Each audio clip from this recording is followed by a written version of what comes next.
أعوذ بالله من الشيطان الرجيم بسم الله الرحمن الرحيم رب اشرح لي صدري ويسر لي أمري واحلل عقدة من لساني يفقه قولي لن تنالوا البر حتى تنفقوا مما تحبون وما تنفقوا من شيء فإن الله به عليم كل الطعام كان حلا لبني إسرائيل إلا ما حرم إسرائيل على نفسه من قبل أن تنزل التوراة قل فأتوا بالتوراة فاتلوها إن كنتم صادقين فمن افترى على الله الكذب من بعد ذلك فأولئك هم الظالمون قل صدق الله فاتبعوا ملة إبراهيم حنيفا وما كان من المشركين شروع کوما د الله په نوم چې نهایت مهربانه او بار بار رحم کول والا دی. تاسو نیکه ته نشئ رسیدئ تر څو چې خپل هغه څیزونه د خدای په لار کې خرج نه کړئ د کوم سره چې تاسو مینه لرئ او څه چې تاسو خرج کړئ الله به د هغې نه ناخبره نه وي. رستنی سپاره کې هم د انفاق فی سبیل الله حکم ورکړی شوی دی او کافی وضاحت سره د دې باره کې تعلیمات ورکړی شوی دي. دلته د الله په لار کې محبوب ترین سیز خوښترین سیز د خرج کولو په باره کې ویل کیږي. د یو مؤمن نشانی دا ده چې والذین آمنوا اشد حبا لله هغه خلک چې ایمان یې روړ دي د الله په مینه کې د هر سیز نه زیات دي. مینه همیشه قرباني غواړي چې څوک الله سره مینه کوي خو د هغه په لار کې خپل محبوب ترین سیز نشي ورکولې د هغه مینه دروغ ده. چې څوک دا دعوه کوي چې زه الله سره مینه کوم نو د هغه دپاره الله فرمایي چې ته نیکۍ ته نشي رسیدی خیر کامل نشي حاصلولی رحمت او د الله رضا نشي حاصلولی جنت نشي مونته تر څو چې خپل خوښترین سيزونه د الله په لار کې نشي خرج کولی. مونږ ګورو چې صحابه کرام کله دا آیت واوریدو نو هغوی د خپل خوښترینو سيزونو جایزه واغشته او هغوی کې هر یو کس د خپل حیثیت مطابق سناسه د الله په لار کې ضرور خرج کړل.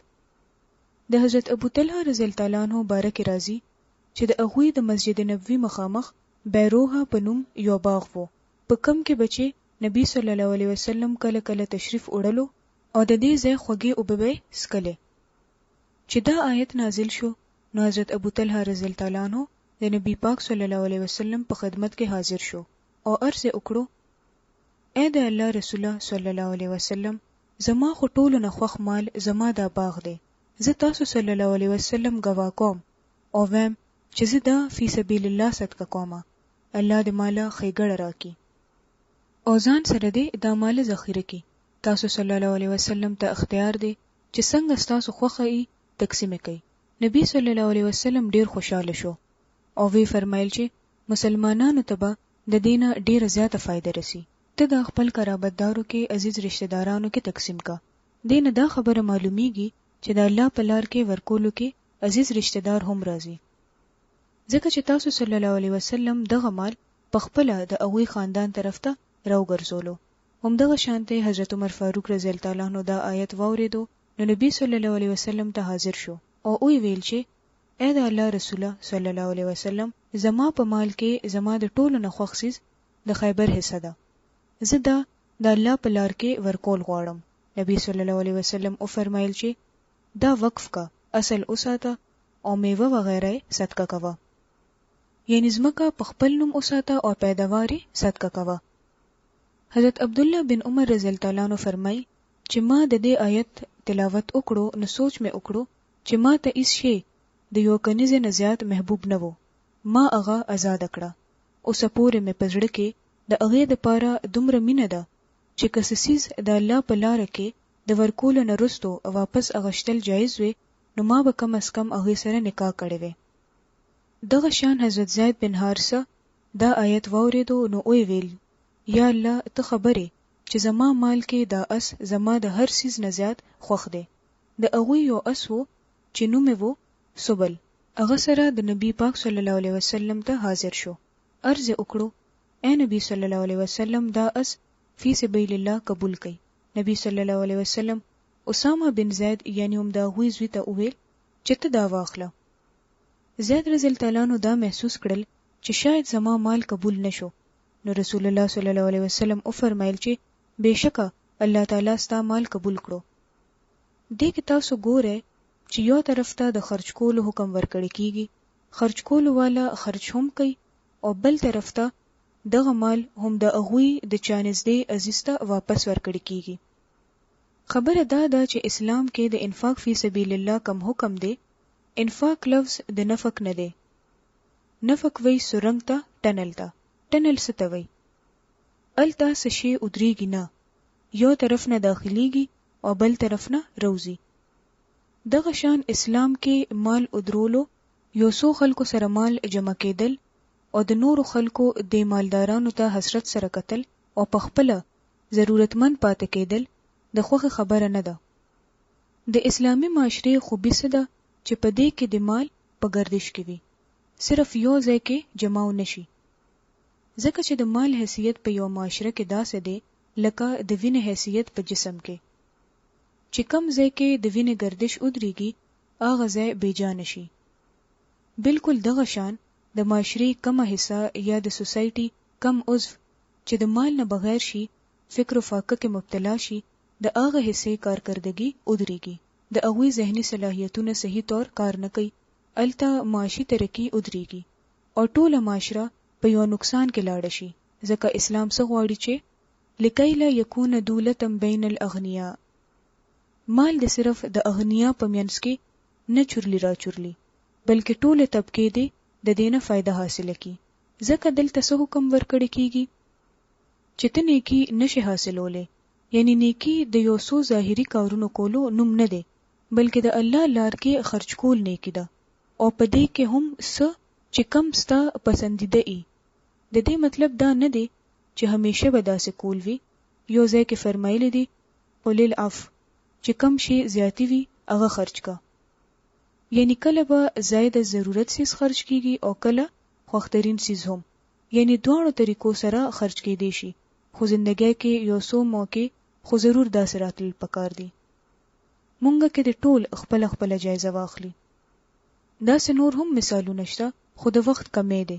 مونږ کې د هر کس خپل خپل جایزه واخلي چې څنګه صحابه کرام رضی الله تعالی عنہ د آیت واوریدو یا اولستو نو په هغه عمل وکړو، نو دغه شانته مونږ هم دا اورو او لولو، نو مونږ به کله عمل کوو چې کله الله تعالی توفیق راکړي. خو ځان سره دا وعده ضرور وکړي چې د الله تعالی رحمت او د الله تعالی محبت حاصلولو لپاره مال دا کار ضرور کول دي. لن تنالوا البر حتى تنفقوا مما تحبون. او دلته د مما چې کم لفظ راغلی دی مما تحبون، نو د دینه مراد صرف مال نه دی، بلکې د دینه مراد خوخترینه دلچسپیانه هم دي، هابیز هم دي، شغل هم دي، مشغله هم دي، خپل محبوب ترین نور سيزونه هم، مثلا اولاد هم دي، دغه شان خوب هم دي. ځکه چې کله کله مونږ نیک کار کول غواړو نو مال به ورکو، خو ځان به نه ورکو، خپل وخت به نه ورکو، دین لپاره خپل خوب، خپل آرام، خپل خواهشات نه قربانو. فرمای هغه وخت پورې د نیکۍ رو نشي حاصلولې تر کومه پورې چې خوخترین سيزونه خرج نکې. نو مونږ کې د هر کس پسندیده سیز مختلف کې دی شي، د هغوی لیست جوړ کی او د ګوري چې په هغه کې څه کله او څومره د الله په لار کې ورکول شي. بیا کېږي دا چې د بنده کم سيزونه ټولو نه زیات خوښ وي، هغه ډیر سنبال پټ او بند کیږي. کله کله هغه ټول عمر بند پاتې شي او مونږ په خپل هم د هغه نه فائدہ اوچته نکړې شو. کله کله دا یې رئی چې چرته غلاو نشي، مات نشي، رک نشي، چې انسان کله خپل داسې خواږه سيزونه الله تعالی سره جمع کی نو هغه د هر نقصان، د هر خطر نه محفوظ شي. اولنی اصل سیز او اصل خیګړه په دې کې ده چې انسان د خپل زړه خواهشات او د زړه محبتونه قربانول زده کی. بیا فرمای وما تنفقوا من شيء، او چې څه هم ته خرج کړې په څه سیس کې هم من شيء، نو بیا په دې کې صرف مال نه راځي بلکې د څه سیز نم چې څه هم شی وي. فإن الله به علیم، نو الله تعالی د هغه علم لري، الله د هغه نه خبر شي چې یو بنده څه خرج کړه، څومره وکړه او کومه جذبه او کومه خوشاله سره. كل الطعام كان حلا لبني إسرائيل إلا ما حرم إسرائيل على نفسه من قبل أن تنزل التوراة. د خوراک دا ټول سيزونه چې د محمد صلی الله علیه وسلم په شریعت کې حلال دي د بنی اسرائیل د پاره هم حلال وو. البته ځینې سيزونه داسې وو چې هغه د تورات د نازلېدو نه مخکې اسرائیل یعنی یعقوب علیه السلام په خپل ځان حرام کړی وو، خپل ذاتی څه تکلیف د وجه.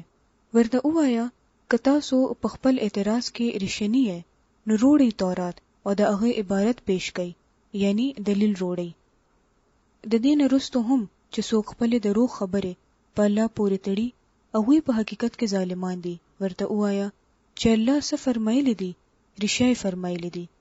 تاسو له پکار دي چې یو مخیزي شي او د ابراهیم علیه السلام په طریقه باندې روان شي، او ابراهیم علیه السلام د مشرکانو نه و. د دې آیت پویدو د پاره لک شانتي پس منظر معلومول ضروری دي. د يهود علماو چې د ځان نه کم فک جوړ کړي وو په هغه کې د اوخ او د خرګوش غوښه هم حرام و او په اسلام کې جایز و. اوس يهود دا ویل چې که اسلام د الله تعالی نازل کړي دین دی او محمد صلی الله علیه وسلم د الله رسول دی، نو په دې کې د حلال حرام مسائل هغه ولې نه دي چې کم زمونږ په شریعت کې دي. یعنی که تاسو صلی الله علیه وسلم وایي چې تاسو صلی الله علیه وسلم د پخوانو انبیاو یو سلسله یې، نو بیا یو نوې شریعت هم ولې وروړي دي. دغه شان دوی ویل چې بیت المقدس چې کم د پخوانو انبیا د دین اول قبله و، نو تاسو صلی الله علیه وسلم د هغه ولې پیروي نه کوي، تاسو کعبۃ الله ولې خپل قبله کړی ده.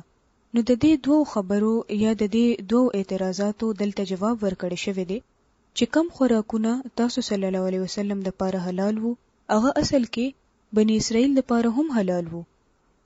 او وی د پاره سيزونه ولې حرام کړی شوی وو، ځکه چې هغه د الله تعالی نافرمانی کړې و. نو د سزا په تور چې کله کله په دین کې زیاتیانه کړې وي.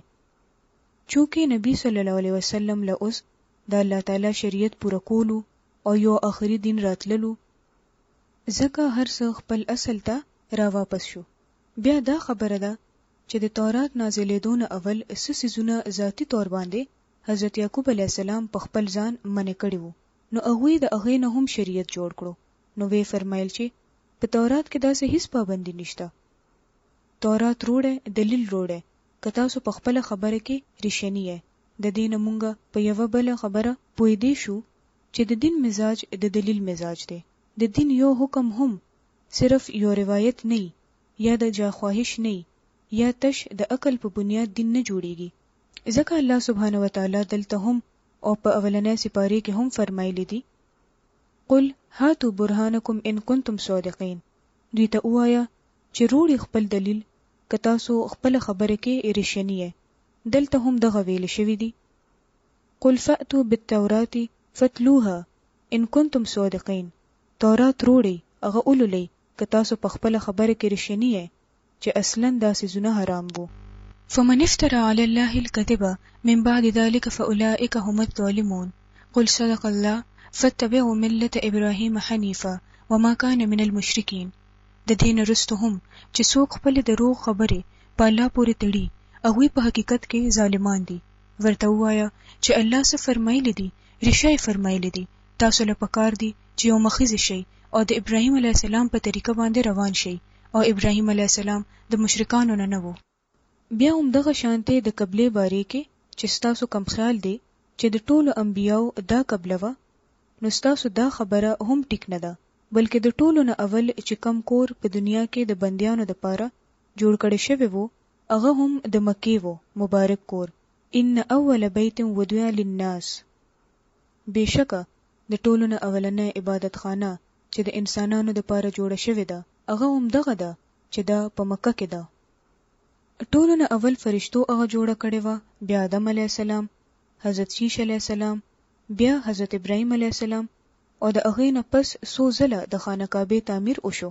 خو په حقیقت کې د انسانانو لپاره کم کور یا د عبادت لپاره د قبله په تور اولنې ورځ نه چې کم کور جوړ شوی وو هغه هم مکه و. بکه د دې زوړ نوم دی وهدل للعالمین، او د ټول جهان والو لپاره د هدایت مرکز جوړ کړی شوی دی. فيه آیات بینات. پدې کې سرګند نخ دي مقام ابراهیم، د ابراهیم علیه السلام د عبادت ځای دی د کم د پاسه چې هغه ودرېدلی وو او دا کورې جوړ کړي وو په کم باندې چې استاسو د قدمونو نشانونه نن هم موجود دي. ومن دخله کان آمنا، او د هغه حال دا دی چې څوک ورته داخل شو نو په امن شو. په خلکو باندې د الله دا حق دی چې څوک د کور ته د رسیدلو طاقت لري هغه د دې حج وکي، او چې څوک د دې حکم د منلو نه انکار وکي نو هغه ته دا معلومه شي چې الله د ټوله دنیا د مخلوق نه بے نیاز دی. یعنی حج په صاحب استطاعت مسلمان سړي او ښځه باندې فرض دی. که یو کس حیثیت هم لري، وسایل هم لري، صاحب استطاعت وي او بیا حج نه کوي نو د هغه اسلام هم مشکوک پاتې شي. نبی پاک صلی الله علیه وسلم فرمایلی دی: من مات ولم يحج ويمت ان شاء يهوديا او نصرانيا، چې کم کس مړ شي او حج نه وی کړي نو که يهودي مړ شي او که عیسائی مړ شي الله تعالی د هغه هیڅ پروا نه لري. یعنی چې چا سره حیثیت دی بیا هغه کور طرف ته ناراضي نو بیا د الله تعالی په خوا کې د هغه زبانی کلمه ویل او دا ټول سيزونه معتبر نه دي. د دې لپاره ټول صاحب حیثیت مسلمانانو له سوچ پکار دی چې وړي وړي بهانه او عذر دي نه کوي او دا فریضه دی په وخت ادا کی.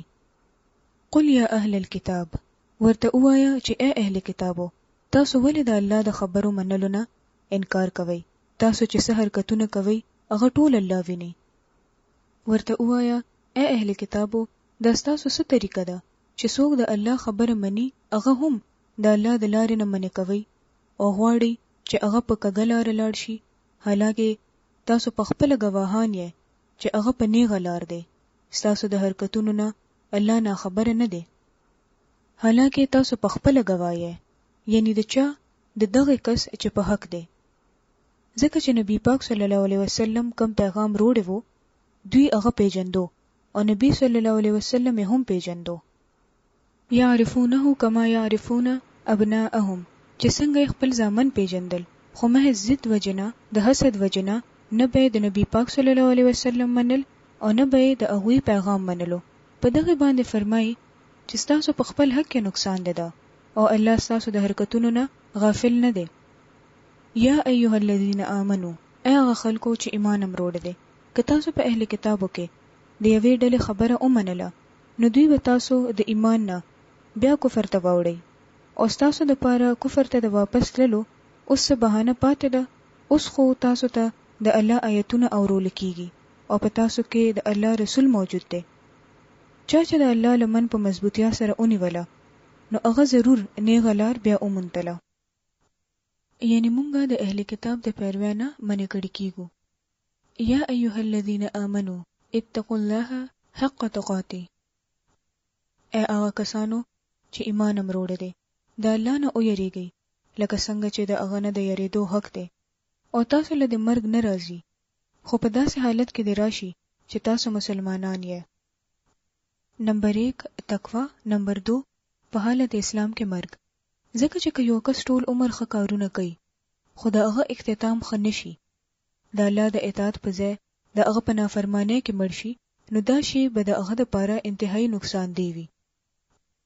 ځکه نبی صلی الله علیه وسلم دا دعا خیله ده: اللهم احسن عاقبتنا فی الامور كلها واجرنا من خزي الدنيا وعذاب الاخره. یا الله په ټولو کارونو کې زموږ انجام ښه کړه. ځکه چې هر کار د خپل انجام سره ښه یا بد وي، کله یو شی ابتدا ښه نه وي خو انجام یې ښه وي او الله ته قبول وي نو انسان لپاره خیر هی خیر دی. خو که یو بنده شروع کې ښه وي او آخري عمر کې گمراه شي او مرګ په داسې حالت کې راشي چې هغه د الله نافرمانی کوله. یو حدیث کې راغلی دی چې انسان په کم حالت کې مړ شي او په هغه حالت کې به راپاسول کیږي. چې څنګه دا ویل کیږي چې کم بنده د احرام په حالت کې فوت شي نو د قیامت په ورځ به هغه لبیک وی او راپاسی به. موږ له دې خبره انتظار نه دی کول پکار چې بوډاګان کیږو به نو بیا به نیک کارونه کوو یا سو کال پس به پوره دین طرف ته راشو. موږ ته څه پته ده چې زموږ د ژوند آخري حصہ ځواني ده که بوډاواله او کم وخت دی. ځکه انسان له ژوند د الله په یره کې پکار دی. واعتصموا بحبل الله جميعا ولا تفرقوا. ټول راجم شي او د الله رسه مضبوطه اونسي او ډلې ډلې م جوړېږي. دا د الله رسه څه شی دی؟ یو حدیث کې راځي چې القرآن حبل الله المتین، قرآن د الله مضبوطه رسه ده. یعنی چې کم کس په دین عمل کول غواړي، د الله تعالی د خوښه مطابق ژوند تیرول غواړي، هغه له ضروری ده چې دې کتاب ته دې رجوع کی. هر انسان له د عمل لپاره ماحول پکار دی، او چې کومه پورې موافق ماحول نه وي د انسان صلاحیتونه پوره طور نه را مخامخ کیږي. مثلا یو تازه بوټي تاسو په یو تیری کوټه کې کېدی، نو څه بکیږي؟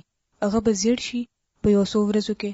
که تاسو ډیر ښه انسان یې، تاسو په زړه کې که هر څومره د الله مینه وي، تاسو که څومره هم ښه کار کول غواړئ، خو که تاسو مستقل طور په داسې ماحول کې یې چې هغه موافق نه دی، نو نتیجه به یې څه وي؟ ستاسو ټول صلاحیتونه به ختم شي. تاسو به د ماحول د لاسه مجبور شئ او زیړ بشئ. ځکه څه ویل کېږي چې ټول په یو ځای د الله رسه مضبوطه اونسئ. دې سره به څه کېږي؟ خپلو کې به اتحاد او اتفاق کېږي. قرآن او مکه شی دی چې د مسلمانانو د راټولولو والا دی، او چې اتحاد او اتفاق شي نو هر مسلمان به د بل دپاره یو ستون وي، هر بنده به د بل لاس نیسي او ټول به د یو مرکز طرف ته، یعنی څنګه چې د خانه کعبې نه چاپیره ټول یو ځای تاویږي. هلته چاته دا یاد نه وي چې زمونږه فرقه څه ده او زمونږه مسلک څه دی او زمونږه مذهب څه دی. مونږ ټول یو شو، یو امام پسې مونځ کو. نو په داسې مونځ عبادت کې چې کم لطف تاسو محسوس کړی وي، هغه د کور په عبادت کې عموما نه وي. ځکه چې کله اجتماعي طور باندې مسلمانان را یوځای شي، نو په دې اجتماعیت کې یو لوی خیر دی. نبی صلی الله علیه وسلم فرمایلی دي ید الله فوق الجماعه، جماعت باندې یا یوځای اوسېدو والو باندې د الله لاس وي، د الله مدد ورسره وي. خو چې کله مسلمانان د یو بل نه کټ شي، بیل شي، نو بیا نه صرف دا چې اندرونی طور باندې کمزوري شي، مخکې نشي وته، بلکې دشمنانو له هم غوړه نوړه شي. مونږ ټول مسلمانان یو، بیا هم پرای کې اختلاف وشي. دا قسمه اختلاف د صحابه کرامو رضی الله تعالی عنهم په دور کې هم وو. خدا د رائے اختلاف په فرقواریت کې کله بدل شو چې کله د عقیدت مرکز بدل شو، او د الله د کتاب په ځای د نبی صلی الله علیه وسلم د سنت په ځای شخصیتونه اهم شو. چې کله خلکو ځان د الله په طرف او د الله د دین په طرف د منسوب کولو په ځای انسانانو طرف ته ځان منسوب کول شروع کړل. مسلمان کېدل مونږ د پاره اهمیت پاتې نشو، یا مسلمان بلل مونږ د پاره اهم پاتې نشو، بلکې اسلام کې دننه چې کم گروهونه دي هغوی طرف ته نسبت زیات اهم شو. د دې نتیجه څه شو چې مسلمانان په ټکړو کې بیل شو او خوار شو. بیا دغه پورې هم نشو، بلکې په دغه بنیادونو باندې یو بل ته بدرد ویل شروع شو، یو بل ته کافر ویل شو، او د یو بل غاړه کټ کړې شو. دیسیس چې دین ته څومره نقصان رسول دی، دومره چا بهرني دشمن نه دی رسوله. ځکه الله تعالی څه فرمایي چې اصل طرف ته واپس راشي، یعنی دې کتاب طرف ته واپس راشي. واعتصموا بحبل الله جميعا، ټول راجم شي او د الله رسه مضبوطه اونسئ. واذکروا نعمت الله علیکم، د الله هغه احسان یاد ساتئ کوم چې هغه په تاسو باندې کړی دی. اذ کنتم اعداء، تاسو د یو بل دشمنان وئ. یعنی د اسلام نه مخکې صحابه کرام رضی الله تعالی عنهم، مثلا د مدینه خلک اوس او خزرج کې بیل شوي وو او خپلو کې په کلونو جنگونه روانو. فالف بین قلوبکم، د اسلام نعمت سره څه وشو؟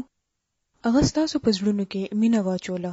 فاصبحتم بنعمته اخوانا، او د الله په فضل سره تاسو رونه رونه شوي. وکنتم علی شفا حفرة من النار فانقذکم منها، تاسو د هور د یوې کندې په غاړه ولاړ وئ، الله تاسو د هغې نه بچ کړئ. دغه شان الله خپل نښې تاسو ته څرګندوي. امید دی چې د دې نښو په ذریعه تاسو ته د خپل کامیابی نیغه لار په نظر راشي.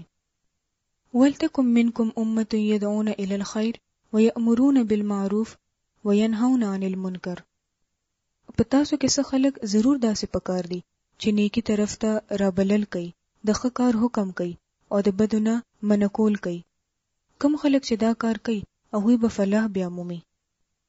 دلته په امت کې د یو ګروه ذکر شوی دی چې په امت کې یو جماعت یا یو ګروه داسې پکار دی چې د کم کار د سوي چې خلک دې د خیر طرف ته رابلی، نیکه طرف ته دی رابلی، د نیکه حکم دی ورکي، دې سره بس کیږي فرقواریت بنه کیږي. اصل کار څه دی؟ د خیر دعوت، منکر نه منع کول، د ښه کارونو حکم، یعنی د بل خیر خواهی. نتیجه به سوي چې کم جزوی یا فروعي اختلافات دي هغه به ختم شي یا به دباو شي. د دې برعکس خلک منکر پریدي او صرف فروعي اختلافات باندې شي. د فروعي مطلب دی وړو وړو سيزونو باندې بحث کول. د دې مثال دا دی چې یو کس چا سره چې د دې خبر فکر نشته چې څوک مونږ کوي کنه کوي، حالکه مونږ نه کول په کبیره ګناهونو کې راځي. خود هغه دا فکر نشته چې خلک مونږ کوي کنه کوي، خو کچري کوي نو څنګه یې کوي، دا د هغه ډیره غټه پریشانی ده چې لاسونه کولو ساتي، که مخ کې ساتي، که رستو کوي.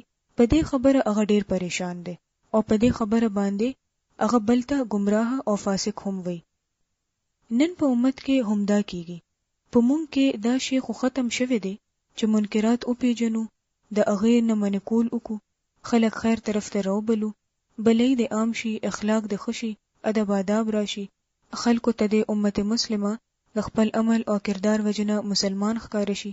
څنګه بچي په ماضی کې د صحابه کرامو رضی الله تعالی عنهم ګروو چې چیرته بتلل خلکو به هغه د پاره خپل دروازې کولاو کړي چې زموږ محسنان راغلل. د دوی نه پس تابعین او تبع تابعین او خاص طور باندې د اولنی 300 کالو مسلمانان یو بهترین امت وو. د هغه د ژوند مقصد څه وو؟ چې مونږ له په دنیا کې کېدو والا منکرات او ظلم او ستم لری کول دي، چې په دنیا کې یو داسې ماحول پیدا کړی شي چې خلک خپل کې په امن او امان اوسېدي شي، د شرک خاتمه وشي، تیارې لري شي، د علم دوران شي. د خلکو په ژوندۍ کې حقيقي مانو کې اسلام، سکون، امن شي. هغه خلک د دې لپاره ژوند دي وو. محمد بن قاسم چې بری صغیر طرف ته جنگ کولو لته وو، خلک د ظلم او ستم نه د خلاصولو لپاره تلوي. تاسو وکتل چې د اغه هندوانو هغه خپل دیوتا وګڼلو او داغه د پاره به جړل او داغه په جدای کې پریشان وو. خو نن داسې ولې نه ده چې چا مسلمان حاکم د پاره د غیر مسلم اوجاړي یا چا مسلمان جرنیل د پاره دی د غیر مسلمو په ځړ کې داسې محبت وي. او نن زمونږ حال څه دی چې منکرات خو زمونږ د ذهن نه کوز شوي دي. مونږ سره د برایانو اړو فکر نشته. که فکر دی نو د دې خبره دی چې څوک زمونږ د مسلک دی او څوک نه، څوک زمونږ د پارټای دی، څوک زمونږ د جماعت دی. چې څوک وي نو د هغوی د پاره زمونږ ټول محبتونه دي.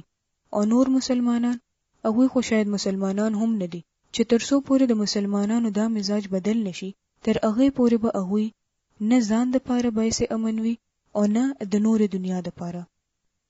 ځکه مونږ له د اصل طرف ته واپس کېدل دي، قرآن نیول دي او داسې ګرو او جماعتونه جوړول دي چې د چا مقصد سوي یدعون الی الخير، خیر طرف ته بلول والا دی وي، یأمرون بالمعروف، د معروف حکم ورکول والا، وینهون عن المنکر او د برایانو نه د منع کول والا وي. واولئک هم المفلحون، او دغه خلق فلاح منتل والا دي. ولا تكونوا كالذين تفرقوا واختلفوا من بعد ما جاءهم البينات. چرته تاسو د هغه خلکو په شان نشئ چې په ډلو کې تقسیم شو او د صفا واضحه هدایاتو منتلو نرستو بیا په اختلافاتو کې اخته شو. څومره واضح حکم دی د قرآن، خو نن دا حکم مونږ هیر کړی دی. کوم خلکو چې دا طریقه اختیار کړه هغوی به په هغه ورځ سخت سزا بیا مومي. په کوم ورځ چې څه خلک به خوشاله سپین مخ وي او څه خلک به خفه تور مخ وي. یعنی څومره د ذلت عذاب دی چې د قیامت په ورځ به ورله مخ توري، یعنی هغه به د خپل مخ نه پیژندل کیږي چې انتهایی خراب انسان دی. د چا مخونه چې تور وي هغوی ته به وویل شي چې آیا تاسو د ایمان مونتلو نه وروسته هم د کفر لار اختیار کړه؟ دلته کم شي له کفر سره تشبیه ورکړې شوې ده؟ فرقواریت له او دیله هوا ورکول خده. نو اوس د دې نعمت د ناشکرۍ په بدله کې د عذاب مزه اوسکئ. پاتې شو هغه خلک چې مخونه به روښانه وي، نو هغوی ته به د الله په رحمت کې ځای ملو شي او همیشه به په دغه حالت کې اوسېږي. دا د الله حکمونه دي چې مونږ یې ټیک ټیک تا ته اورو ځکه چې الله په دنیا والو باندې د ظلم کولو هیڅ اراده نه لري. ولله ما فی السماوات و ما فی الارض وإلی الله ترجع الامور. د ځمکې او د اسمانونو د ټولو سيزونو مالک الله دی او ټول معاملې الله ته پیش کیږي. کنتم خیر امة اخرجت للناس تأمرون بالمعروف وتنهون عن المنکر وتؤمنون بالله. اوس په دنیا کې د ټولو نه بهتره ډله تاسو یې. امت مسلمه ته ویل کیږي چې کم د انسانانو د هدایت لپاره پیدا کړی شوی دی. امت مسلمه ته که د بهترین امت کېدو اعزاز حاصل دی نو څه دپاره؟ دا اعزاز ولې؟ دا لوی ولې؟ دا عزت ولې؟ د ټوله دنیا په ګروهونو کې مسلمانانو دپاره ځکه چې تاسو خو اخرجت للناس د انسانانو دپاره پیدا کړی شوی یې، د انسانانو دپاره رهنما جوړ کړی شوی یې. تأمرون بالمعروف، او دا بهتري به هغه پورې وي تر څو چې تاسو د نیکۍ حکم ورکوئ. وتنهون عن المنکر، او د بدی نه منع کول کوئ. تؤمنون بالله، او په الله ایمان لرئ.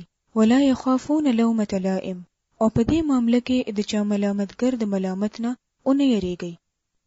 نن تاسو وګورئ چې په انفرادي حیثیت کې خو یو څو خلک ضرور داسې خیال کی چې مونږ له نیکیانې خورول دي، او زمونږ هم دا خیال دی چې دا هم د یو څو خلکو کار دی، هم هغوی به یې کوي او باقي خلک د صرف خپله دنیا جوړي.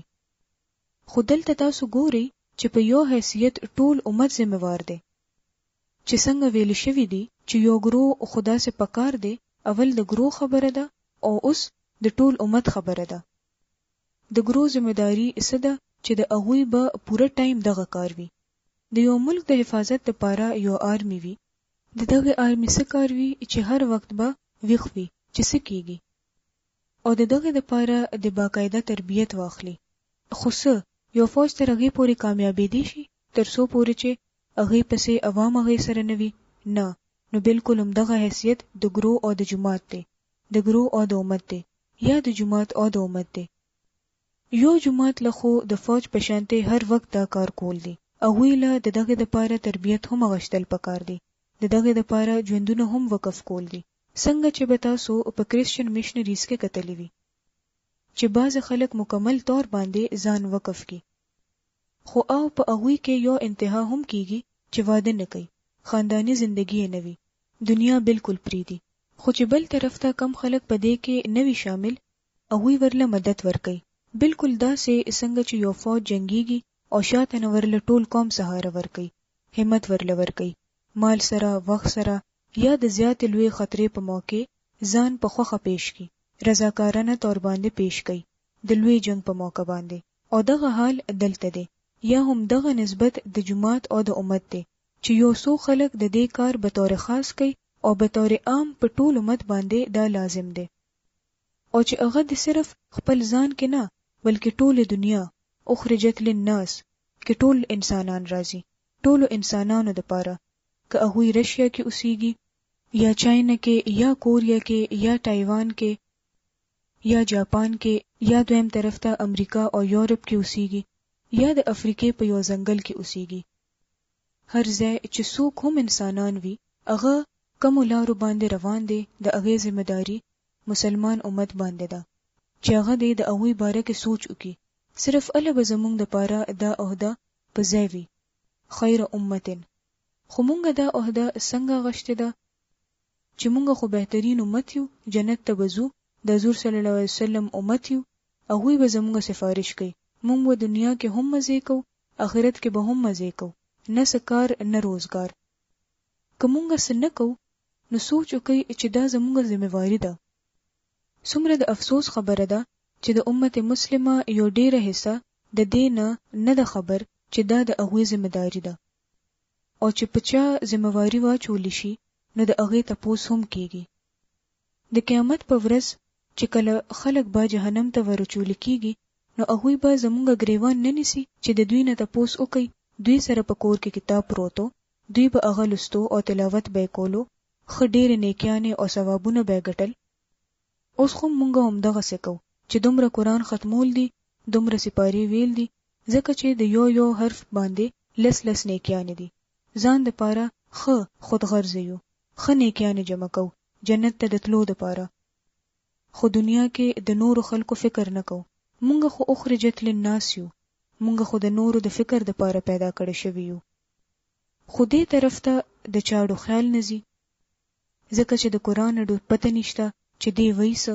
مونږ کې د هر یو کس دا سوچ وکي چې هغه خپل دا ذمہداري څنګه پوره کول شي، خپل ځان وقف کول شي، یا خپل مال ورکول شي، یا خپل اولاد کې څوک په دې کار لګول شي، یا خپل صلاحیت استعمالول شي، یا خپل سوچ، خپل جبه د خپل قلم په ذریعہ کومه طریقې سره. مونږ کې د هر یو کس سوچ وکي چې هغه د امت د دې ذمہداري په ادایګۍ کې څه رول ادا کول شي، ځکه چې د قیامت په ورځ به د دې باره کې تپوس کیږي. کنتم خیر امه اخرجت للناس، څنګه چې دویم سپاره کې راغلي دي وکذالک جعلناکم امه وسطا لتكونوا شهداء علی الناس. مونږ تاسو امت وس جوړ کړی چې تاسو د ټول انسانیت مخکې گواهی ورکړئ، او مونږ نه مخکې دا ذمہواری د چاوه د بنی اسرائیل. ځکه الله تعالی فرمای ولو آمن اهل الكتاب لکان خیرا لهم، کدی اهل کتابو ایمان جوړ وي نو دا به د هغوی په حق کې بهتره و، یعنی که هغوی دا کار کولی نو د هغوی د پاره اخوه. اگر چې په هغوی کې څه خلک ایماندار هم دي خو اکثر خلک نافرمان دي، دوی تاسو ته هیڅ ضرر نشي در رسوله، زیات نه زیات بستنګول کولی شي، یعنی خبرې کولو سره، ستاسو خلاف منفي پروپاګاندا کولو سره. او که دوی ستاسو سره جنگ شروع کړو نو په مقابله کې به اشاقي او تختی به بیا به داسې بیوسوي چې د هیڅ ځای نه به ورته امداد نه ملاويږي. خدا حکم هغه وخت د پاره دی چې مسلمانان هم مسلمانان وي. دا الله وعده رښا ایمان والو د پاره ده کنه. کومه جبه سره دا وکاو خو زمونږه عمل نه اسلام د هیڅ ځای نه نخ کار کیږي، ذمہواری مونږه یو هم اوچتولو له تیار نه یو، او بیا ګیله کو چې د الله مدد مونږ له ولې ناراضي. ارزه کې چې دوی اومندل شو نو د ذلت شړک په را پریوتو، او کچرته د الله یا د انسانانو بنا ورته ملو شو نو دا بل خبره ده. یعنی انسان له په دې دنیا کې بحیثیت قوم راخکار کېدو د پاره د یو سهاري ضرورت ده. ایمان والو د پاره سهارا د الله ذات ده. دوی ته د دین په وجه طاقت ملاويږي، دوی په الله اعتماد لري او عزت ورته ملاويږي چې څنګه صحابه کرام رضی الله تعالی عنهم ته ملو شو. خو چې کله د الله د دین حامل قوم خپل هغه مقصد هیر کی څنګه چې بنی اسرائیل هیر کړي وو، نو فرمایلی دي چې د هغوی د پاره صرف ذلت دی، او بیا دا کې دي شي چې هغوی د الله نه پس د انسانانو د یو ګرونه مدد والی، یا بیا هم الله طرف ته رجوع وکي، یعنی یا خو به د الله سهاره اخلي، او که هغه تنه هیر شوی وي نو د ذلت نه د وتو د پاره یو بل طریقه دا ده چې دنیا کې د یو ګرو سهاره واخلي. خو الذين آمنوا اشد حبا لله، د ایمان تقاضا څه ده چې په اصولونو د ژوند تیر کړی شي، د بندیانو په ځای دی په الله باور وکړي شي. دوی د الله په غضب کې گیر شوی دي، په دوی باندې محتاجی او غلامی مقرره کړې شوې ده، او دا ټول هر څه صرف په دې وجه شوی دي چې دوی د الله د آیتونو سره کفر کولو. یعنی بنی اسرائیل ته دا سزا ولې ملو شو چې هغوی د الله د آیاتو نه انکار کړي وو، او دوی پیغمبران په ناحقه قتل کړل. دا د هغوی د نافرمانه کولو او د حد نه د وتلو انجام دی. خدا ټول اهل کتاب یو شان نه دي، په دوی کې څه خلک داسې هم دي چې په نیغه لاره ولاړ دي، د شپې په وختونو کې د الله آیتونه لولي او هغه ته په سجده پراته وي، په الله او په ورځ د آخرت ایمان لري، د نیکه حکم کوي او د بدینه منې کول کوي، او د نیکه په کارونو کې منډه وهي. ځکه چې عیسایانو کې او يهودو کې یو څو کسانو حق او پیژندو او مسلمانان شو، او هغه ټول کارونه کول چې کم یو الله والاله کول پکار دي. او دلته هم تاسو وګورئ نو د یو نیک کس په صفاتو کې صرف ایمان نه دی ویل شوی، صرف عبادت نه دی، صرف د آیاتو تلاوت نه دی، بلکې د نیکه حکم او د بدانه منې کول هم دي، ځکه چې دا مطلوب دی. دا صالحان خلق دي او دوی چې سنې کې وکي د هغه بنا قدرې نه کیږي. الله پرهیزګار خلق خپېجني، والله علیم بالمتقین. پاتې شو هغه خلق چې د کفر طریقې خپل کړه، نو د الله په مقابله کې به د هغوی نه خپل مال څه پکار راشي او نه د هغوی اولاد. هغوی خو هور ته تلو والا خلق دي او په هور کې به همیشه وي. همیشه راسي د انسان لپاره دوه سيزونه ډیر اهم دي. هر دور کې مال او اولاد. اکثر د دې دوانو نه چاپیره د انسان ژوندۍ چورلی یا مال ګټلو کې اختوي یا د بچو مستقبل جوړولو کې. د دین مخ کې ذمہواری هغه ته یاد نه وي. هم د دغه دوانو سيزونو دلته ذکر فرمایل دي چې دا دوانه به الته نه پکاريږي. دا سند چې دا دوانه د بنده پری دي خو چې کله د قربانۍ وخت راشي نو د الله د دین د خاطر دی قرباني وکړي شي. سچ هغه د دې دنیا په دې ژوند کې خرج کړي.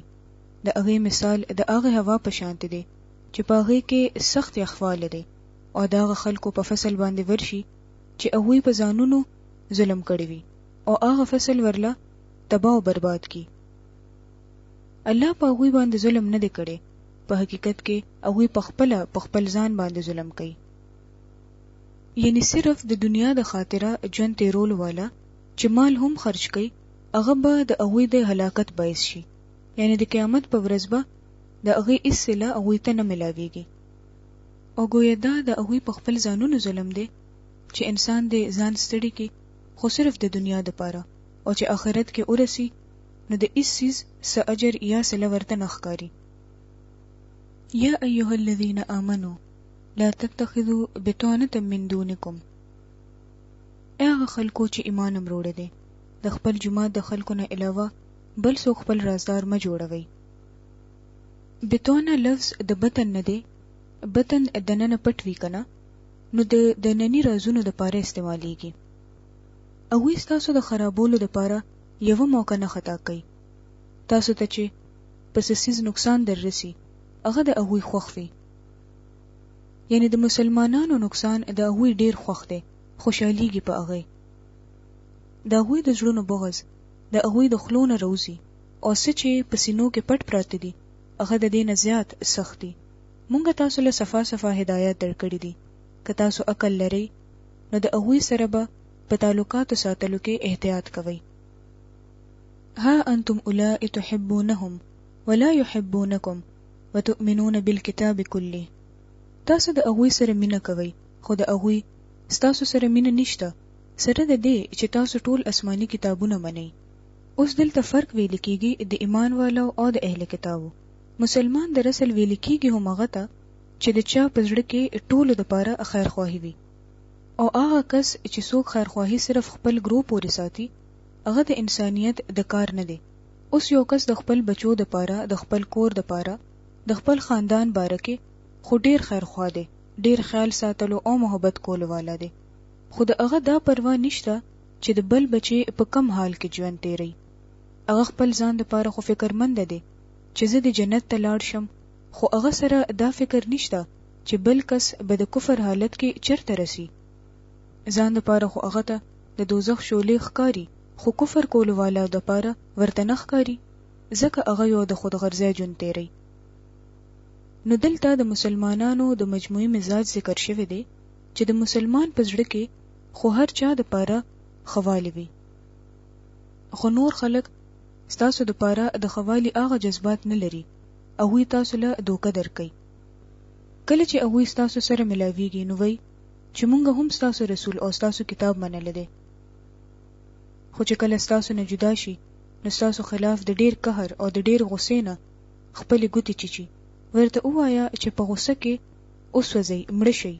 الله د ژوندونو په پټو رازونو پويږي. که تاسو ته خېګړه دررسي نو په هغه خفقيږي او که په تاسو مصیبت راځي نو په هغه خوشاليږي او د هغه د فریب تدبیرونه تاسو ته هیڅ ضرر نشي در رسوله. خو که تاسو د صبر نه کار واخلئ او د خدای نه په یره کار کوئ. وان تصبروا وتتقوا لا يضركم كيدهم شيئا. نن کومه وګورو نو په امت مسلمه کې یو عام سوچ دی هغه دا دی چې فلانی هم زموږ خلاف سازش کوي او فلانی هم زموږ خلاف سازش کوي. هغه موږ له نقصان را کوي او موږ دغه شانتي په خوف او هراس کې ژوند تیرو.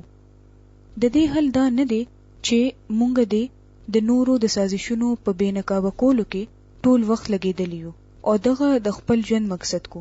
دا ټول سيزونه به د کچتار په شانته مات شي. دا چالونه بیکار دي. دا سازشونه هم بالکل بیکار دي. که په مسلمانانو کې دا دوه خوبیان وي ان تصبروا وتتقوا، استقامت سره په حق باندې اوسېدل، صبر ټینګ ودرېدل، او بل الله نه یریدل.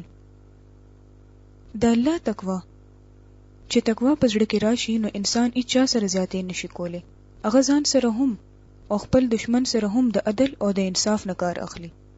نو د دشمن د چالونو نه د بچ کېدو لپاره خپل تربیت وکړي.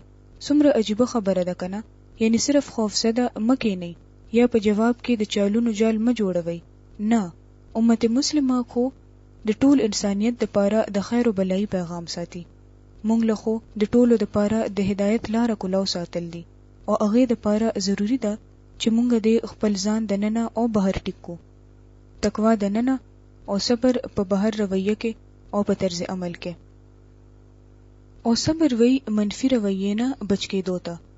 مونږ هر موقع باندې د سيزونو په مقابله کې منفي رویه اختیارو او خپل اصلاح یې وکړو. ان الله بما يعملون محيط. تاسو فکر مکوئ، تاسو د الله شي نو هغه بس تاسو شي. څه چې هغه کوي هغه ټول هر څه د الله په احاطه کې دي.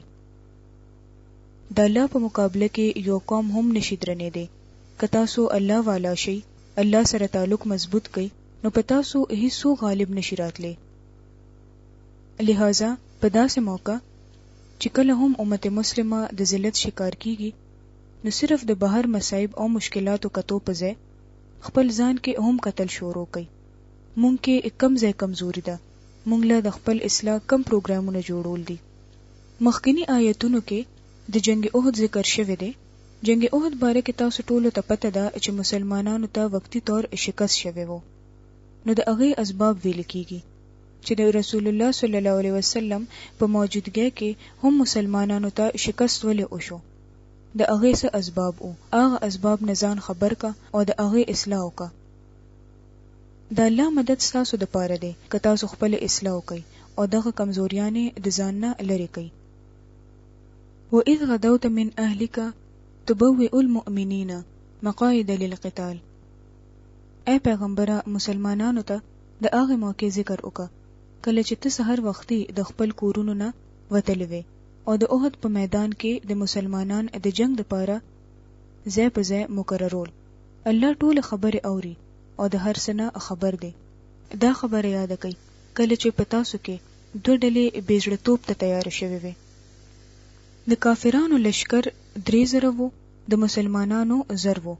احد تقریبا 3 میل لري دی د مدینې نه. مسلمانان چې کله د خپل کورونو نه وروتل نو عبد الله بن ابي منافقین ځان سره کړل او روان شو.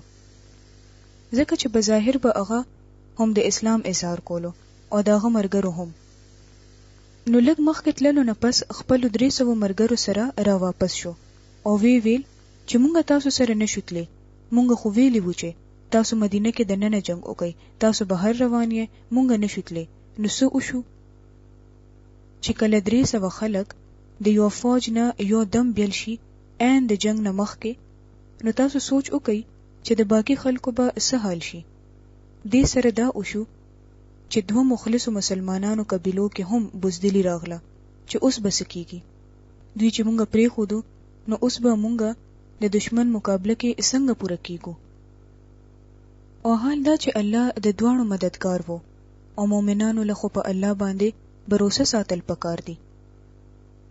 یعنی خراب نه خراب حالاتو کې چې کله دنیاوی اسباب پاتې نشي نو بیا هم په الله باور کوي.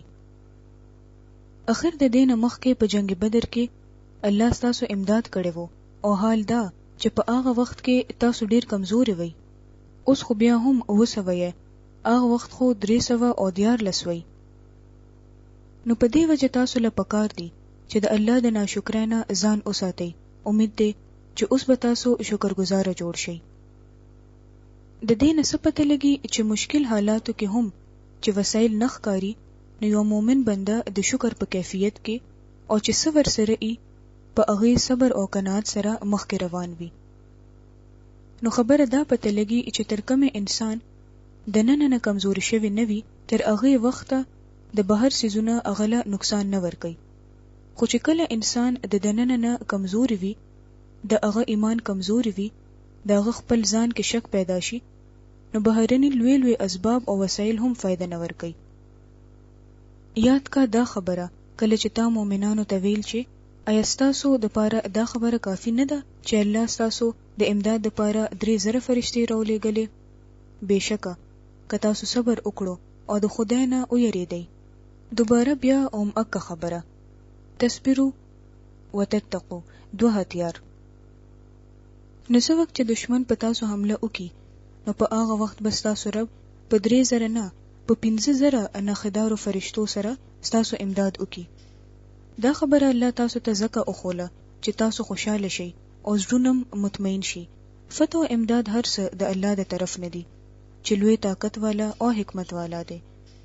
او دا امداد به هغه زکه تاسو لدرکې چې څوک د کفر په لار ځي نو چې د هغوی یو بازو پرې کی یا ورله داسې ذلیله شکست ورکی چې نامراده واپس لاړ شي. لیس لک من الامر شیء او یتوب علیهم او يعذبهم فإنهم ظالمون. اے پیغمبره د فیصله په اختیاراتو کې ستا هیڅ حصہ نشته، اختیار د الله دی.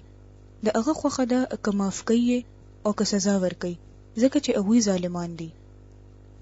روایاتو کې راځي چې جنگ احد کې چې کله د حضور صلی الله علیه وسلم غاښ مبارک شهید شو نو تاسو صلی الله علیه وسلم او فرمایل چې داس خلکو له به الله سه هدایت ورکي یا د داس خلکو به سکیږي چې څوک خپل پیغمبر سره دا سلوک کوي. نو په دې الله تعالی او فرمایل چې چاله د هدایت ورکولو یا د نه ورکولو اختیار، چاله د معافي یا د سزا ورکولو اختیار صرف الله سره دی. دا فیصله الله ځان سره ساتلې ده، خپل حبیب صلی الله علیه وسلم لای هم نه دا ورکړي. پزمکه او اسمانونو کې چې سدي د هغه مالک الله دی. د هغه خوخه ده چې څوک بخي او چاله عذاب ورکي، هغه معاف کولو والا او رحم کولو والا دی. ځکه د الله د رحمت نه اچاله هم مایوس کېدل نه دی پکار او چره هم چاته دا نه دی ویل پکار چې چونکه تا ډیر ګناهونه کړی دي ځکه استا معافي نشي کېده. څنګه چې د بنی اسرائیل هغه کس چې چا 99 قتلونه کړی وو چې کله هغه ته احساس وشو چې زه ډیر ګناهګار یم، مال توبه کول پکار دي او هغه د یو عالم نه تپوس وکړو نو هغه ورته وویل چې نه استا معافي نشي کېده، ته خو ډیر ګناهګار یې. نو هغه هم والوزولو او سله پوره کړه. دینه پس دغه ضمیر بیا بیچان شو. چا بل چا سره ملاقات وشو نو هغه ورته وویل چې ته توبه وکړه، الله به دې معاف کړي. خو توبه باندې قائمېدو د پاره په فلانه ځمکه کې نیک خلک اوسېږي، ته الته لاړ شه ځکه چې ماحول به بدل شي، آب و هوا چې بدل شي نو مرزونه بم ټیک شي. نو زمونږ هم دغه حال دی چې کله مونږ د دین د تبلیغ کار کوو نو د بشرو په ځای تنفروا له زیات زور ورکو.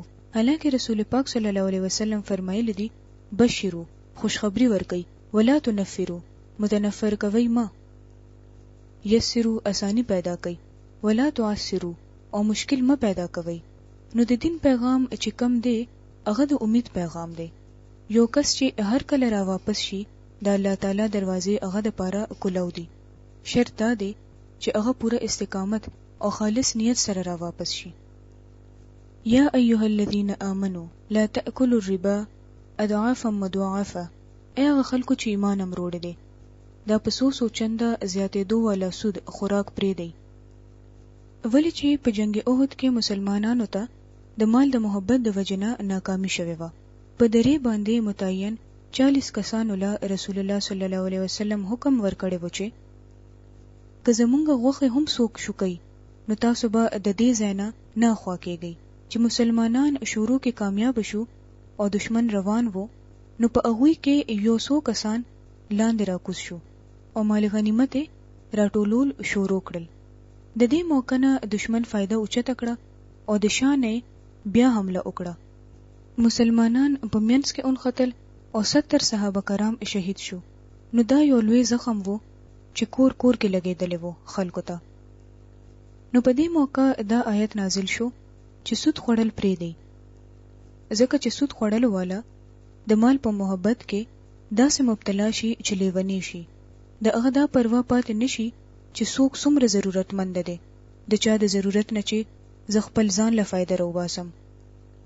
نو دې موقع باندې او ویل چې ګوري د مال محبت هم هغه اسبابو کې دی د څه په وجه چې مسلمانانو ته ناکامي کیږي، نو د دې نه روزي.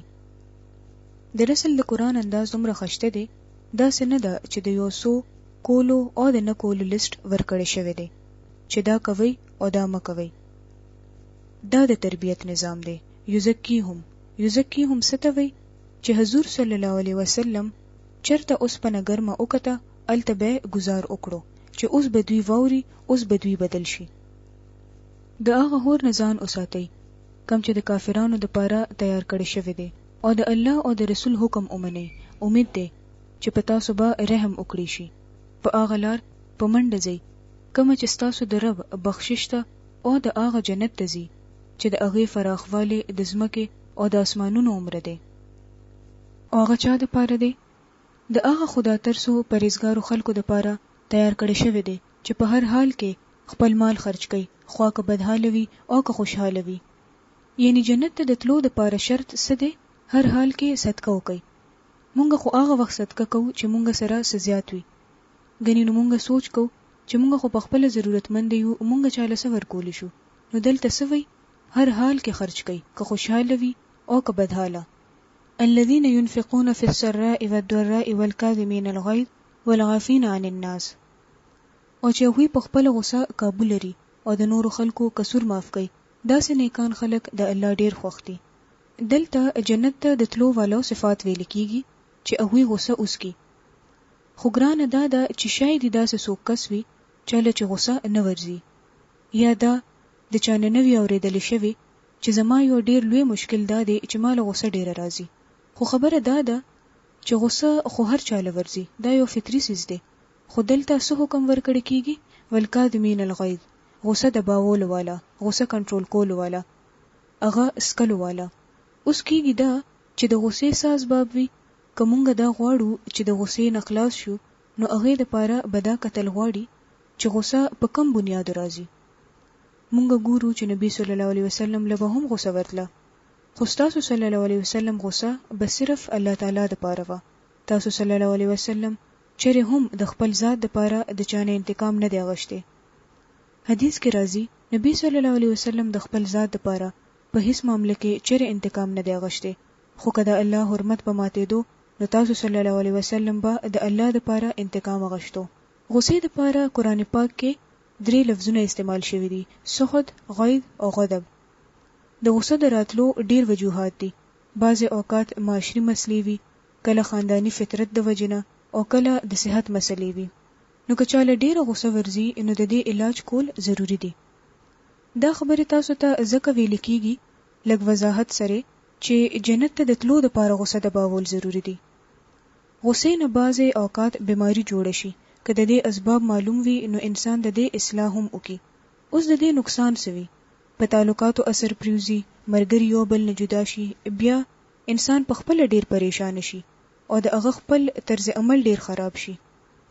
په خلکو تبصرې، طنزونه او بیا جسمانی طور باندې هم انسان د بلډ پریشر او د ډایبټیز او د هارت اٹیک شکار شي. غوسه صرف روحاني دینی طور باندې نه بلکې جسمانی طور هم ډیر نقصان ورکول والا ده. داسې سيزونو لستونه پس دا را یو ځای کړی شوی دی. غصه باره کې 61 هم موجود دی، غصه اور اس کا علاج، که مزید تفصیل سره اوریدل غواړي. نو چې کله دا لیکچر تیارېدو نو حیرانتیا وشوه چې الله تعالی څومره مهربان دی او نبی صلی الله علیه وسلم دومره تفصیل سره مونږ ته خبرې خېلې دي او زموږ علاج کړی دی چې څنګه تاسو خپل غصه قابو کولی شئ، خپل پوزیشن بدل کړئ، خاموشي اختیار کړئ. ځکه که انسان د غصې په حالت کې خبرې شروع کړي نو ډېر غلط خبرې دغه د خولې نه راوځي. بیا دغه شان چې بنده دې چاردامو کې خپل بدن دې اووینځي او بده اوس کې اعوذ بالله من الشیطان الرجیم دې اووي، بیا هم دغه شانته د صدا سه مصروفیت اختیار کی چې کم فائدہ مند وي. او بیا صرف دا نه چې الکاظمین الغیظ بلکې العافین عن الناس دې هم وي، خلق معاف کول والا دي وي. او یو جمله د خپل ژوندۍ نه وباسي چې کله تاسو بیا وایي چې مال غوسه ډیره راځي، نو څو ورځې پس بیا تاسو په دې فخر کول شروع کړئ، د خلکو مخ کې اعتراف کوئ او بیا تاسو د خلکو مخ کې دغه اظهار هم کوئ، پاغه باندې عمل هم کوي. د دې لپاره داسې جمله یعنی منفي جمله ویل پری دی دې سره به هم فرق پریوزي. بیا دې نه پس چې کومه معاملې جګړې والا وي پس باندې چې تاسو له غوسه درغلې ده پاغي خاموشي اختیار کړئ او بیا رستو یې ټیک کړئ. تاسو به ګوري چې هر کس لوی کور غواړي، د ورکوټي کور نه لوی کور ته ځي، بیا د اغې نه لوی، بیا د اغې نه لوی، چرته اډو انتها نشته. ځکه الله تعالی وایي داسې جنت به درکوم چې کم زمکه خوسه د اسمانونو عمر پلان. اوس زمونږ مخ کې خو زمکه او اسمان دی کنه، باقی سيزونه سیارې خو مونږ نه دي کتلې. ځکه یې ویل چې دومره وسیع جنت به تاسو لدر کوم که تاسو خپل ځان کې یو څو خوبیانې پیدا کړئ او هغه څه دي په خوشاله کې په بداله کې مال خرج کول، د الله په لار کې غوسه کنټرول کول. ځکه مونږ د دې نوم انګر مینجمنت اخده. دا نشي کېدی چې غوسه دې راضی نه راضی، خو اصل خبره دا ده چې تاسو د هغه اظهار څنګه کوئ، هغه څنګه کنټرول کوئ.